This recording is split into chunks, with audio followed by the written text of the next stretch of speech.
یا داستان آیت الله اساسن طاهری خرم آبادی میگفت که وقتی من میخواستم برم پاکستان، اونم به اون جایگاهی که امام داشت و شیعیان و نماینده از امام خواستن، امام خودش میگفت وقتی میخواستم برم، امام فرمود ببین اونجا به تقلید مردم کار نداشته باشه. تقلید کار کارشناسی است، هر کس میخواد تقلید از هر آقایی بکنه، وجوهاتش هم به هر آقایی میخواد بده، به نماینده و آقا بده، اصلا در تقلید افراد وارد نشید. چون اون صلابتی که امام داشت و پیروزی که نصیبش شده بود، خود به خود عده‌ای رو میرفتن برمیگردوندن یا عده‌ای داوطلب عدول بودن.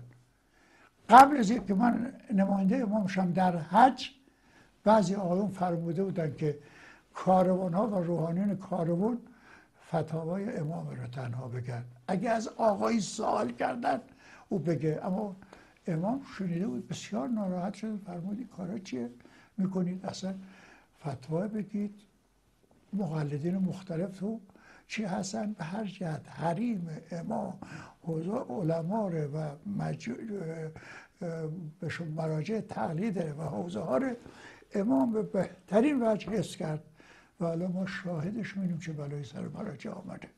ما داریم میبینیم چه حوزه‌ای سر حوزه‌های علمی شده. ما که به خوبی میدونیم چه شکایت باشه، ما که میدونیم نقش اطلاعات، نقش نیروهای مسلح، نقش یه بعضی آخوندها چه کار کردن، بعضی نهادها چه کار کردن، در خونه ها جمع میشد، در جامعه مدرسین جمع میشدن، چه قضایای رخ داده ما میدونیم. خب اینا سیره امامه، اینا رو ما کردیم یا گروه های دیگه کردن یا گروهی کردن که الان حاکم شدن و فعال مایشا هستن و دارن این کارا رو انجام میدن. اینا چیزای امام بود که سه تاش گفتم. یکی قانونگرایی امام، در سیره حکومت امام قانونگرایی بوده که امام توجه داشته دقیقا به قانون عمل کنه، مگه موارد ضروری و مواردی که دیگران ازش میخواستن، مواردی که زمان جنگ بود. لذا میبینیم وقتی نماینده بعد از جنگ ورد دارن امضا میکنن، مینویسن بهشون که آقا ما میخوایم به شما که عرض کنیم، خدمت شما که عرض کنیم به قانون باید برگردیم، میگه موارد استثنایی حضرت ها دسترس دارید یا چه نباشه. برمی‌داره تشکر از اونا میکنه و میگه بسیار کار خوبی کردید. برای گیره های کور جنگ بود که گاهی ناچار بودیم وارد بشیم، باید هممون به قانون برگردیم، دقت میکنه. و یه داستان عجیبی من دارم که داستان شنیدنیه برای شنوندهانمون، برای بینندهامون، برای همه عزیزان. بسیار داستان عجیبی است. مجلس اول ما اساسنامه‌های و سپاه، اساسنامه‌های وزارت اطلاعات، اینا رو همه تنظیم میکردیم، تصویب میکردیم، مینوشتیم. در اساسنامه اطلاعات نوشتن رأس اطلاعات باید مجتهد باشه و اتفاقا این هم در مجلس تصویب شد.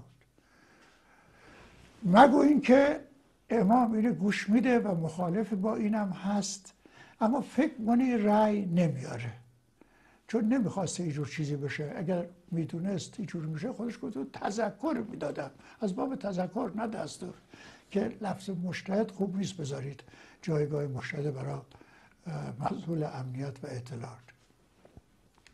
مرحوم آیت الله العظمی آقای سلطانی طباطبایی، پدر خانم جناب آقای استاحمد خمینی، به خود من میگفت حضور امام بودیم که رئیس مجلس وقت آمد اونجا، امام بسیار متأثر بود و اینکه این تصویب شده که مجتهد در رأس اطلاعات باشه.